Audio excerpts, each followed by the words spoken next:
yahdihillahu fala mudhillalah wa may yudlil fala hadiyalah. Allahumma sholli ala Muhammad, Allahumma sholli ala Muhammad wa alihi wa sahbihi ajmain.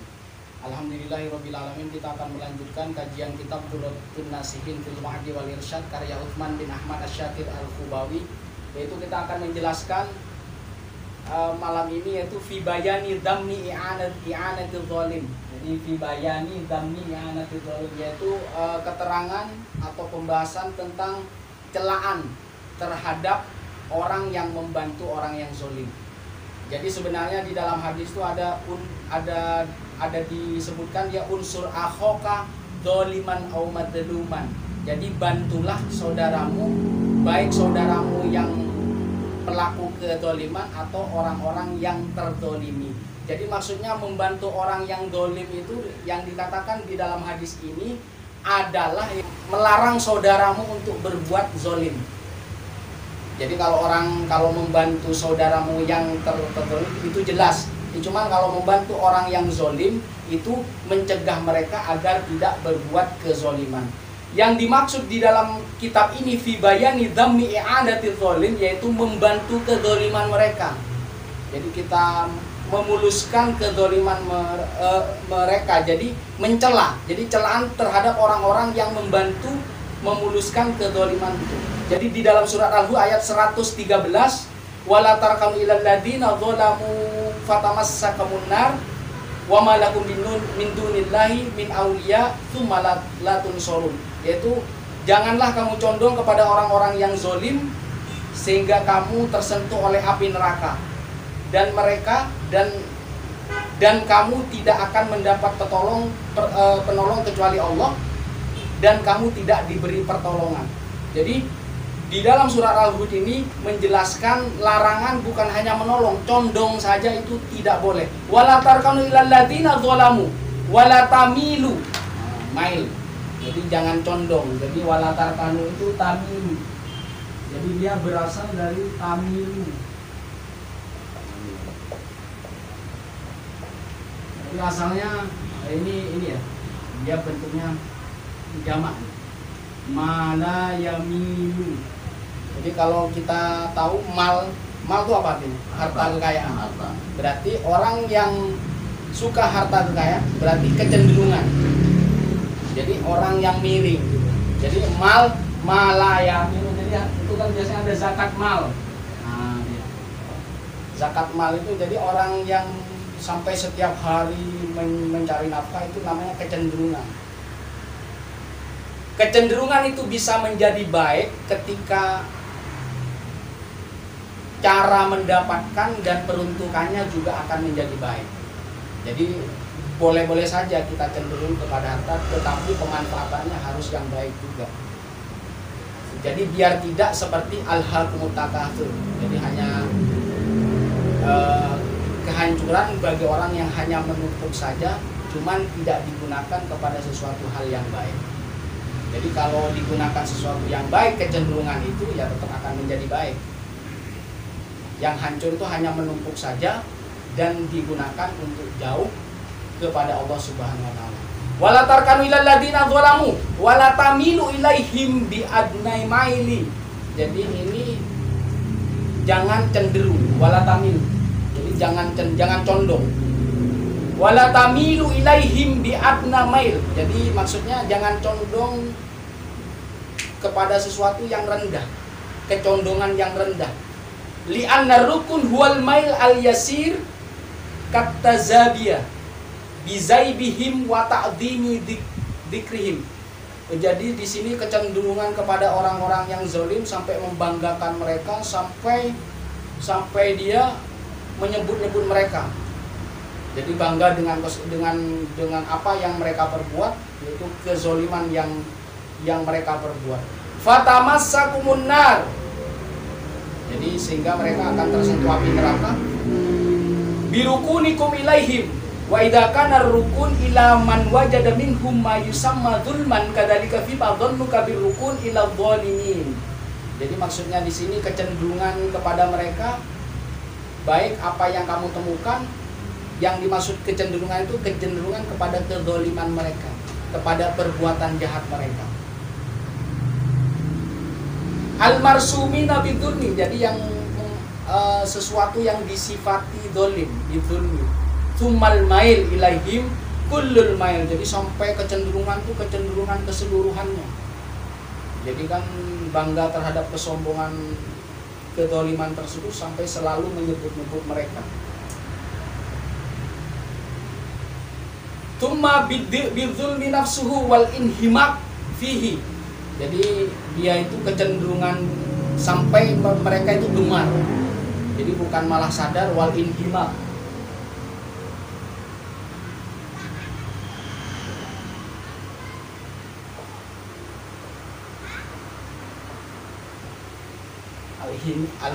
Al-inhimak itu artinya gemar.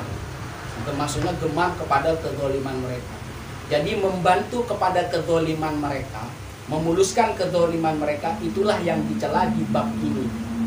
Jadi kalau yang sesuai dengan hadis yang tadi, unsur akhaka dzaliman aw madluman, itu membantu orang zolim, melarang mereka untuk melakukan kedzaliman lagi. Yang dicela di sini yang membantu memuluskan kejahatan mereka. Nah, ini yang akan dibahas di malam ini, yaitu wal inhimak fihi, dan sampai gemar dalam kedoliman tersebut. Wa la'al ayah uballighu ma yatasawwaru fin nahyi anidh dhalmi wat tahdid alaihi. Jadi di ayat itu disebutkan apa gambaran atau larangan untuk berbuat dolim. Wat tahdid, yaitu ancaman. Wa khitabur rasul wa man ma'ahu minal mu'minin. Jadi ini sebagai khitab kepada Rasulullah SAW, bahkan Rasulullah SAW dilarang berbuat zolim. Dan orang-orang yang bersama beliau, yaitu dari minal mu'minin litathbit alal istiqomah. Jadi agar supaya apa? Menghindari kedoliman itu. Tetap kepada istiqomah. Allati hiyal adlu fa inna zawal anha bil mail ila ahadi torofail ifrat wa tafrid dulmun ala nafsi. Jadi kedoliman itu sebenarnya sesuatu yang berlebihan. Al-ifrat, jadi menempatkan sesuatu bukan pada tempatnya, baik pada diri sendiri atau kepada orang lain. Bal dolama fi nafsi, jadi bahkan kepada diri kita sendiri. Wa quri'a, jadi tarkinu bikasrita. Jadi kalau tadi kan tarkanu,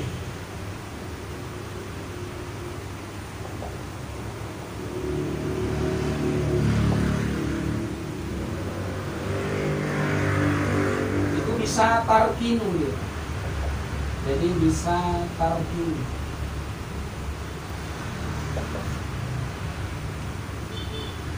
Jadi bisa memakai kasroh, latar kanu atau latar kini. Dikasrita tani. Wa malakum min dunillahi min auliya.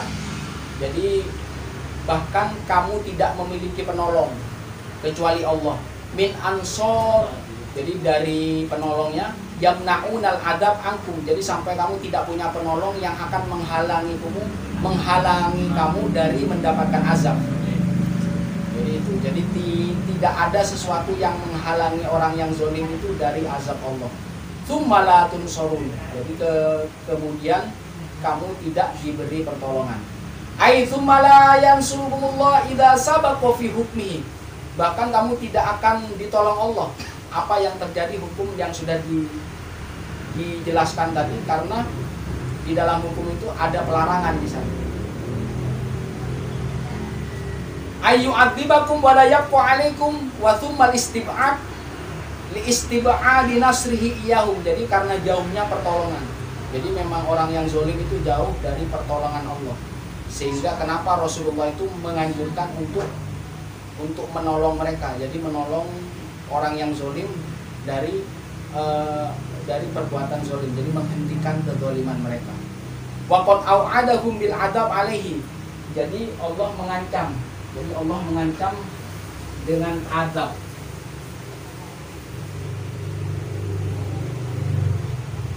Wa aujabahu alaihim wa yajuzu ayakuna manzilatal fa bi manal istib'ad fa innahu lamma bayyana Allah annahu ta'ala yu'adzibu wa anna ghairahu la yaqdiru fi nasrihim anta judzalika annahum la yubsiruna aslan. Jadi sebenarnya orang-orang yang zalim itu butuh kekuatan dari diri mereka itu agar mereka sadar.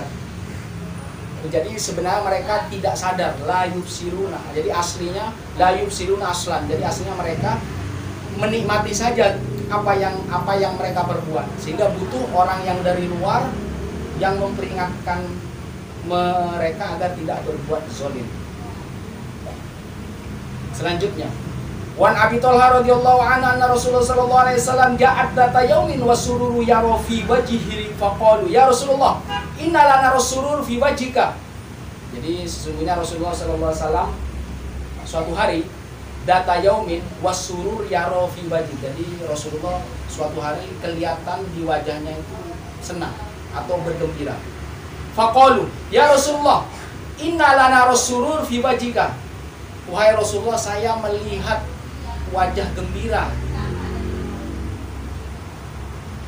Faqal inna. Jadi kenapa? Jadi sahabat itu bertanya dia. Kenapa? Innahu atanil malak faqala ya Muhammad. Jadi kenapa saya senang? Karena saya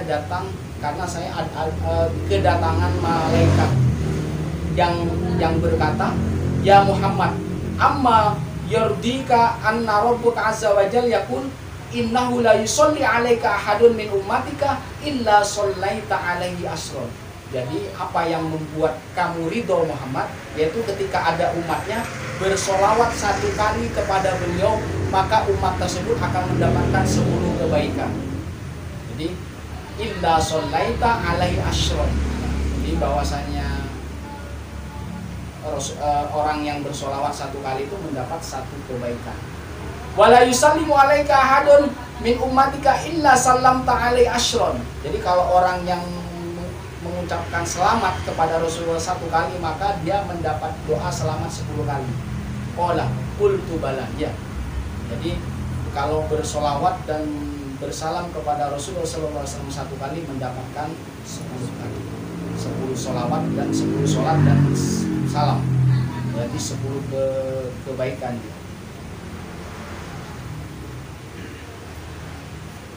Di ini ada cerita di sini. Waruya anna dzaliman minadz zulmah, ada seseorang yang zalim. Qasada ayyazura aliman. Jadi ada orang yang zalim berniat untuk mengunjungi orang alim. Orang yang alim yang zuhud, aliman zahidan. Falamma qaraba dzalim satara zahid wajahu fasta'dara ibnahu. Jadi ketika seorang zalim mendatangi ulama, jadi ulamanya itu menutup satara wajah. Jadi menutup wajahnya. Satara zahid wajahu fasta'dara, dan tidak menemuinya. Kenapa? Jadi kenapa seorang ulama ini menutup wajahnya? Kembali kepada hadis yang tadi, unsur akhoka dzaliman au madluman. Dengan menutup wajahnya berarti dia tidak mau kepada kedzaliman orang yang zalim tersebut. Akhirnya orang yang zalim itu bertobat kepada Allah Subhanahu wa taala. Wa qala inna walidi marad marido marodon syadidatan fasatara wajhu lidzalika. Jadi disangkanya menutup wajah itu sakit ya. Faqala Syekh Az-Zahid, laisa li marad wala wajah. Saya sebenarnya tidak sakit. Walakin aradtu alla andura wajhaka, tetapi saya tidak mau melihat wajahnya orang-orang zalim. Itu bentuk menolong orang yang zalim dengan dia menutup wajahnya. Sehingga yang tadi unsur akhoka dzaliman au madluman, jadi bantulah saudaramu yang zalim, berarti membantu orang yang zalim apa? Membantu jangan memuluskan pekerjaan zalim mereka, yaitu dengan menutup wajah. Berarti tidak mau ketemu ya? Iya. Faroja'at zalim taiban, sehingga apa? Karena penolakan yang tadi, ulama yang tadi, sehingga apa, orang yang zalim tadi sadar dan bertobat. Faroja'at zalim taiban mustaghfiron. Jadi akhirnya pulang dan bertobat dan meminta ampun kepada Allah.